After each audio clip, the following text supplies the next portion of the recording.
ध्यान मूलम गुरुमूर्ति पूजा मूलम गुरुपादुका मंत्र मूलम गुरुवाक्यम मोक्ष मूलम तो गुरुर्कृपा। गुरुर्ब्रह्मा गुरुर्विष्णु गुरुर्देवो महेश्वरा गुरुर्साक्षात् परब्रह्म तस्मै श्री गुरुवे नमः। सूर्यपुत्रो दृगदेवी विशालाक्षा शिवप्रिया मंदाचारु प्रश्नाहरतम पीड़ाहरतम मे शनि। ओम शं शनिश्चराय नमः। ओम शं शनिश्चराय नमः। नमो नारायण। कैसे हैं आप सभी लोग? और पुनः आपको रिलैक्स करने आया हूं, खुशियां देने आया हूं और परेशानियों का निवारण लेके आया हूं। आज रविवार का दिन है और रविवार के दिन देवादिदेव सूर्य देव की उपासना करें। और सूर्य देव को लेकर भी बहुत सी भ्रांतियां हैं। सूर्य उन्नति का कारक है, आत्मा का कारक है, वर्चस्व का कारक है। भगवान सूर्य देव हमारे जीवन की प्राणदाता है। जातक की जन्म कुंडली में सूर्य का अनुकूल होना बहुत जरूरी है। जिस जातक की जन्म कुंडली में सूर्य अनुकूल है वो बड़ा साहसी होगा, पराक्रमी होगा, मान सम्मान से हमेशा उसको प्राप्ति होगी, हमेशा जीवन में वर्चस्व उसका बढ़ेगा, हमेशा अग्रणी बना रहेगा, हमेशा आगे चलेगा, प्रतिनिधित्व करेगा, नेतृत्व रखेगा। और आज रविवार का दिन ही भगवान सूर्य देव के बारे में बहुत सी बातें आप लोगों से करना चाहता हूं। सूर्य भगवान इसी जाते की जन्मकुल में सूर्य अनुकूल विराजमान है। स्वराशि में है, मित्र राशि में है, लग्न में है, त्रिकोण में है। यदि सूर्य अनुकूल विराजमान है तो मुझे नहीं लगता कि जीवन में परेशानियां आएगी, जीवन सदा खुशियों से भरा रहेगा। एक बात और कहना चाहता हूं जो बहुत जरूरी है। यदि जाते की जन्म कुंडली में सूर्य मेष राशि का लगन में विराजमान है तो राजनीति में अद्भुत सफलता हासिल करता, कैरियर खुश जबरदस्त रहेगा, व्यापार में भी सफलता मिलेगी। उच्च का सूर्य बहुत अद्भुत देता है। सिंह राशि का सूर्य लगन में तब भी बहुत लाभ देगा, सिंह राशि का सूर्य पंचम घर में तब भी बहुत लाभ देगा, और सिंह राशि का सूर्य नवम स्थान में भी है तो बड़ा शुभ रहेगा। लेकिन यदि जातक की जन्म कुंडली में सूर्य तुला राशि का है, क्योंकि तुला राशि में ज्योतिष की भाषा में सूर्य को प्रतिकूलता प्रदान है। तुला राशि का सूर्य सास में कमी करेगा, मान सम्मान में कमी करेगा, कारोबार में इतनी सफलता नहीं, जीवन में कठिन परिश्रम के बाद भी सफलता कम मिलती है। तो सूर्य का अनुकूल होना बहुत जरूरी है। आज के दिन भगवान देवादिदेव सूर्य देव को कैसे प्रसन्न किया जाए वो सब बताऊंगा, साथ ही सुंदर जीवन मंत्र भी बताऊंगा, और उसके साथ साथ एक्जिमा है, दाद है, उसके निवारण का नुस्खा बताऊंगा, धनवर से उपाय। लेकिन एक बात कहना चाहता हूं, क्यों आप भयभीत होते हैं, क्यों आप परेशान होते हैं? श्री शनिधाम शनि तीर्थ अतुला फतेहपुर बेरी में आपका स्वागत है। हर दर्द हर परेशानी की दवा है देवादिदेव शनिदेव, और श्री शनिधाम शनि तीर्थ अतुला फतेहपुर बेरी अद्भुत तीर्थ क्षेत्र है, मेरे जीवन भर की संपूर्ण तपस्या का स्थल। और मैं आपके सामने देवादिदेव शनिदेव के संपूर्ण कृपाओं को लेकर आता हूं। इसलिए देखिए मेरी आंखों में ओम शं शनिश्चराय नमः इस मंत्र का जाप करिए और ये 20 मिनट मेरे साथ रहिए। विश्वास दिलाता हूं हर परेशानी, हर मुश्किल, हर तकलीफ को आपके जीवन से छीन लूंगा और जीवन आनंद से भर दूंगा। क्योंकि रविवार का दिन है और रविवार के दिन सबसे पहले रविवार के पंचांग की बात करते हैं। ज्येष्ठ मास शुक्ल पक्ष की चतुर्थी, विक्रम संवत 2071, ज्येष्ठ मास की 19 प्रविष्टि, शक 1936, ज्येष्ठ 11, तद अनुसार रविवार 1 जून सन 2014 रविवार का प्रातकालीन नक्षत्र पुनर्वसु नक्षत्र और चंद्रमा मिथुन राशि में। और रविवार का राहुकाल शाम 4:30 बजे लेकर 6 बजे तक। और राहुकाल का शुभ कार्य करना, सौदा करना, पूंजी निवेश करना अनुकूल और उचित माना नहीं गया। सलाह मेरी, मर्जी आपकी। नमो नारायण। और बात करते रविवार की यात्रा की। रविवार दिन कारोबार के दृष्टिकोण से पश्चिम दिशा की यात्रा बड़ी शुभ और बड़ी ही कल्याणकारी है। लेकिन मैं कहता हूं कि आप चारों दिशा में किसी दिशा में यात्रा करिए, लेकिन रविवार दिन नित्य कर्म से निवृत्त हो, स्नान उपरांत यात्रा पे जाने से पूर्व भगवान सूर्य को ओम घृणी सूर्याय आदित्याय नमः इस मंत्र का जाप करते जल अर्पित करें। तत्पश्चात श्रद्धानुसार गुड़ गाय को खिलाकर आप यात्रा पे जाइएगा। यात्रा बड़ी लाभकारी और बड़ी शुभ रहेगी। नमो नारायण। और बात करते हैं जिनका आज जन्मदिन है, जिनकी शादी की सालगिरह है, यदि आज आपका जन्मदिन है या आप शादी की सालगिरह है और जीवन में कहीं परेशानी, काम नहीं चल रहा है, परिवार में उठा पटक के, स्वास्थ्य ठीक नहीं रहा है, कैरियर को लेकर परेशानी, धन की प्राप्ति नहीं होती, धन की बचत नहीं हो रही, जीवन में कोई परेशानी है, तो वो उपाय बताऊंगा। लेकिन सबसे पहले जिनका आज जन्मदिन है या जिनकी शादी की सालगिरह है, उनको मेरी ओर से हार्दिक शुभकामनाएं। देवादेव शनिदेव आपकी रक्षा करे, मेरा आशीर्वाद आपके साथ है और प्रभु मेरी प्रार्थना भी है। नमो नारायण। 1 जून आपका जन्मदिन है और मैं कह रहा था कि जीवन में परेशानी है, तो हर रोज नित्य कर्म जो स्नान उपरांत सर्वप्रथम अपने इष्ट देवता के आगे घी का दीपक जलाए, भगवान सूर्य देव को जल, गंगा जल और कच्चा दूध मिलाकर जल अवश्य चढ़ाए। तत्पश्चात किसी गरीब और निधन व्यक्ति को दही और चावल का दान देके देखेगा, पूरा जीवन खुशियों से भरा रहेगा और ये साल भर करके देखेगा, दुख आपको छू नहीं पाएगा। नमो नारायण। मैं पुनः आपको याद दिलाना चाहता हूं, मेरा मकसद है सनातन संस्कृत से आपको रूबरू कराना। जैसे कि आज रविवार का दिन था और मैंने बताया कि भगवान सूर्य को कैसे प्रसन्न किया जाए कि आपके दिन खुशियों से भर जाए। और भगवान सूर्य देव मेष राशि में उच्च के होते, तुला राशि में प्रतिकूलता प्रदान करते। मेष भगवान सूर्य देव की अपनी राशि सिंह राशि है। सूर्य आत्मा का प्रतीक है और सूर्य का अनुकूल होना बहुत जरूरी। और सूर्य को अनुकूल करने के लिए सर्वप्रथम माता पिता के चरण स्पर्श करिए। हर रोज जिस जातक का सूर्य अनुकूल नहीं है, वो सबसे पहले माता पिता के चरण स्पर्श करे, उसके बाद भगवान सूर्य को जल अर्पित जरूर करें। और ओम घृणी सूर्याय आदित्याय नमः इस मंत्र का जाप करेंगे तो सूर्य बहुत ही अनुकूल और लाभदायक फल देगा। नमो नारायण। बात करते हैं आज के जीवन में। इस संसार में जो भी जन्म लेता है उसका मरना उसी क्षण तय हो जाता है। जो आता है जाना तय है और जो जाता है तो उसका आना तय है। लेकिन सवाल उठता है कि कौन जन्म लेता है और मृत्यु के बाद कौन कहां जाता है। और यदि कहा जाए कि शरीर जन्म लेता है तो ये कहना उचित नहीं होगा, क्योंकि शरीर तो पंचभौतिक पदार्थों से बना हुआ जड़ वस्तु है। और यदि चेतन आत्मा को जन्म लेने वाला बताया जाए तो ये भी गलत है, क्योंकि आत्मा को अजन्मा अविनाशी बताए। इसलिए जन्मने और मरने का कोई सवाल ही नहीं पैदा होता। फिर इस रहस्य से पर्दा कैसे उठेगा कि कौन जन्मता है और कौन मरता है। हमारे ऋषियों ने इस रहस्य को समझाने के लिए इंद्रियातीत अवस्था में जाना आवश्यक बताया, क्योंकि बिना इंद्रियातीत, बिना शब्दातीत आप नहीं होंगे तब तक वो अवस्था नहीं आएगी। उस अवस्था में पहुंचकर हम अपने मूल स्वरूप की अनुभूति कर सकते कि वो क्या है और कैसा है। वाणी का विषय नहीं, अनुभूति का विषय है, शब्दातीत है। इसलिए इसे जीवात्मा कहा गया। दोनों में बहुत निकट संबंध है और इसके सिद्धांत और व्यवहार में अंतर नहीं। हम सब ने तो जड़ शरीर है,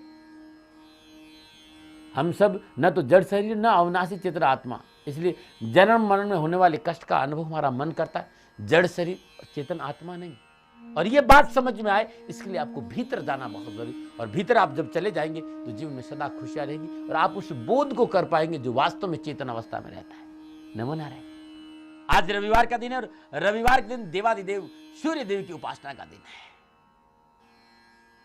कैसे करें उस विशेष मंत्र भगवान सूर्य की उपासना। फिर आज का विशेष सुझाव, छोटे छोटे सुंदर देसी नुस्खे और धन वर्षे उपाय की चर्चा करें। लेकिन क्योंकि मैं कह रहा था कि रविवार के दिन भगवान सूर्य देव की उपासना के दिन, तो नित्य कर्म से स्नान उपरांत अपने पूजा स्थान में श्रद्धानुसार गुड़ किसी शुद्ध पात्र में रख दीजिए। तत्पश्चात गंगा जल का छींटा दे दीजिए, शुद्ध देसी घी का दीपक जला दीजिए और शुद्ध आसन पर बैठकर ओम अमरेशाय नमः, ओम अमरेशाय नमः इस मंत्र की 3 माला जाप करें। जाप के उपरांत गुड़ किसी सुहागन स्त्री को दान दे, संपूर्ण कष्ट छुटकारा मिलेगा।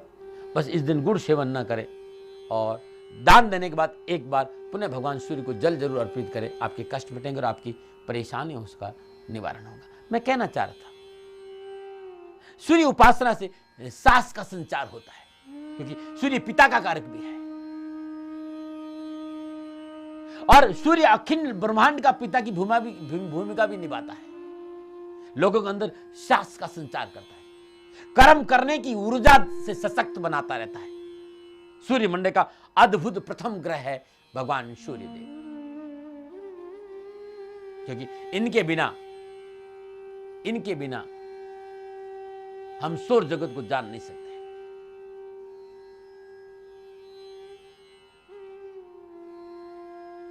जैसे माता के बिना, जिस प्रकार माता के द्वारा पैदा नहीं करने पर हम संसार को नहीं जान सकते, सूर्य संपूर्ण जगत का आधार स्तंभ है। यानी सौरमंडल, ग्रह, उपग्रह, नक्षत्र सब सूर्य से शक्ति पाकर उसके इर्द गिर्द घुमा करते हैं। परमात्मा ने सूर्य को जगत में प्रकाश करने, संचालन करने, अपने तेज से शरीर में ज्योति प्रदान करने और जठरा अग्नि के रूप में अमाशय में अन्न को पचाने का कार्य सौंपा है।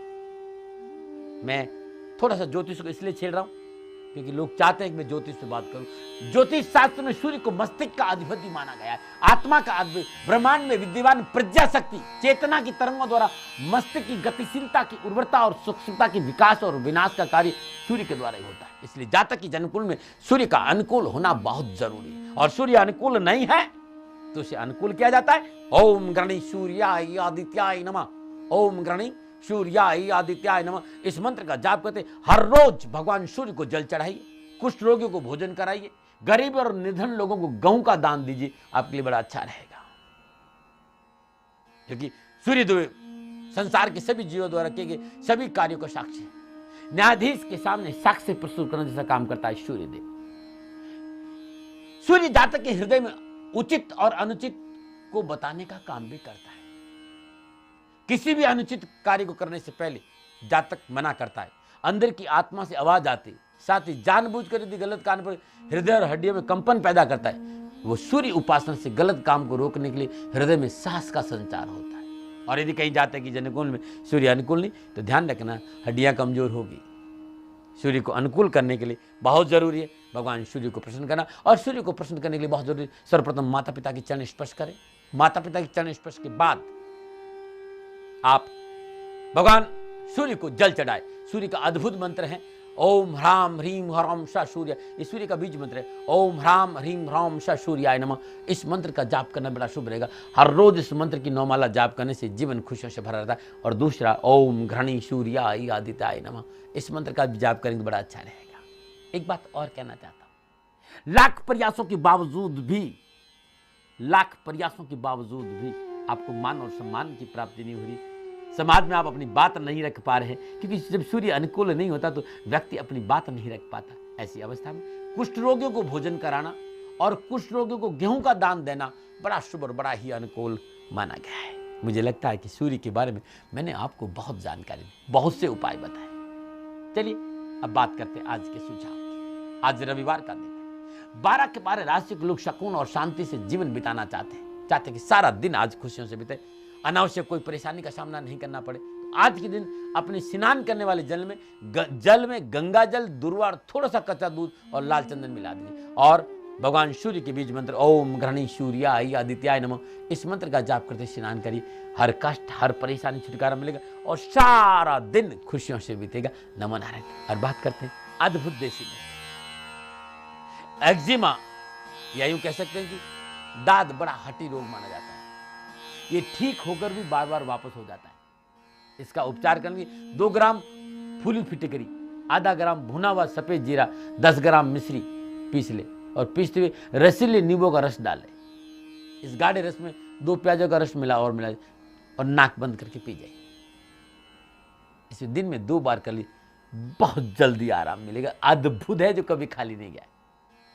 एक्जिमा सुखाने के लिए पीपल की छाल का गुदा लगाइए, उसका काढ़ा तैयार कर रक्त शोधन करिए। ये काढ़ा पीने से और इससे एक्जिमाग्रस्त अंगों को धोने से एक्जिमा जड़ से समाप्त होता है। ये छोटे छोटे मेरे नुस्खे हैं, छोटे छोटे मेरे उपाय। सारे नुस्खे, सारे उपाय आपको www.shanidham.in पे मिल जाएंगे। और बात करते आज के धन वश उपाय की। प्रयासों के बावजूद भी धन की प्राप्ति नहीं हो रही थी, ये उपाय आपके लिए रामबाण बनेगा।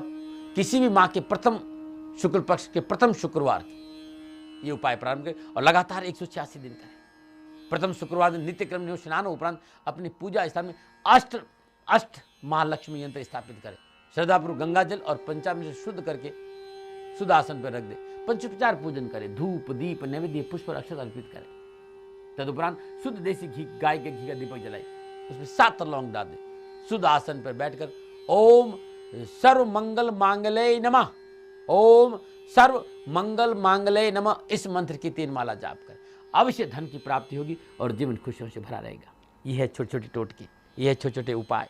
ये सारे उपाय, सारे टोटके पे मैंने खूब लिखा है दाती उपाय खंड के नाम से, और नुस्खों पे मैंने लिखा है दाती उपाय के अद्भुत देसी नुस्खे। गुरवाणी के अद्भुत देसी नुस्खे, ये सारे नुस्खे, सारे उपाय आपको मेरी किताबें के रूप में मिल जाएगा। और इसके लिए आपको मेरी वेबसाइट पर जाना होगा www.shanidham.in पे, या फिर 9910692001 इस नंबर पर संपर्क करना पड़ेगा। सारी जानकारी आपको यहाँ मिलेगी। आप लोगों की सुविधा के लिए दाती गुरु मंत्र जन्म कुंडली जो आपको सहयोग करेगी आपकी समस्याओं को निपटाने में। और दाती गुरु मंत्र जन्म कुंडली घर बैठे मंगाने के लिए आपको 9414124600 या 9910692000 पे 001 पे संपर्क करना पड़ेगा। 9910692001 इस नंबर पे संपर्क करें। सभी लोगों से मैंने करबद्ध प्रार्थना की थी कि आश्वासन बालग्राम संचालित शनिधाम ट्रस्ट, जिला पाली, राजस्थान, सोजत में आलास गांव में स्कूल है जहां निराश्रित कन्याओं को पढ़ाया जाता है। लगभग 700 कन्या है और पिछले 18 साल से मैं विद्यालय रन कर रहा हूं।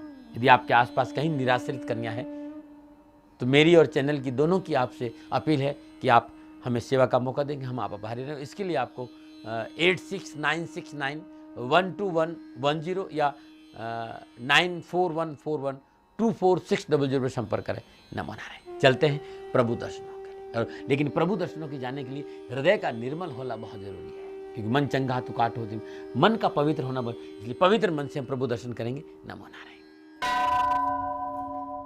नीलांजन समाभासं रविपुत्रं यमाग्रजं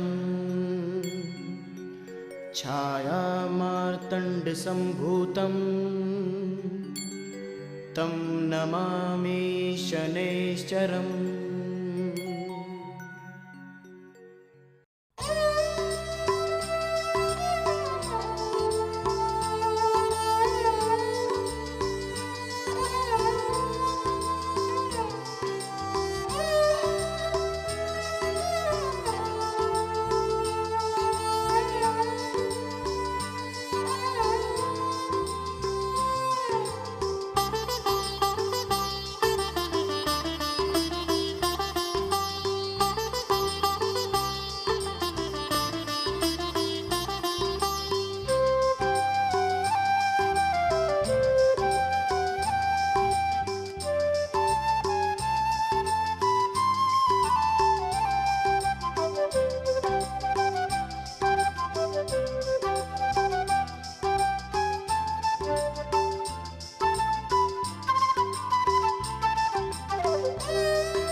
नमो नारायण।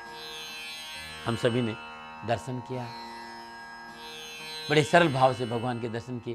प्रभु आपका कल्याण करे, भगवान सूर्यदेव हमेशा आपकी रक्षा करे और शनि भगवान की कृपा हमेशा बनी रहे। प्रभु से मेरी यही कामना है। गुरवाणी में आज इतना ही, कल फिर मिलेंगे महादेव को प्रसन्न करने के लिए, क्योंकि सोमवार का दिन है। महादेव को प्रसन्न करने के लिए साथ ही जीवन मंत्र की बात करूं, सुझाव की बात करूंगा, देसी नुस्खों की बात करूंगा, धन से उपाय की भी बात करूंगा। मैं आप लोगों से कहना चाहता हूं कि चैनल में 3 बार आता हूं, 6:30 बजे आता हूं, फिर 9:30 बजे आता हूं, 2:30 बजे आता हूं।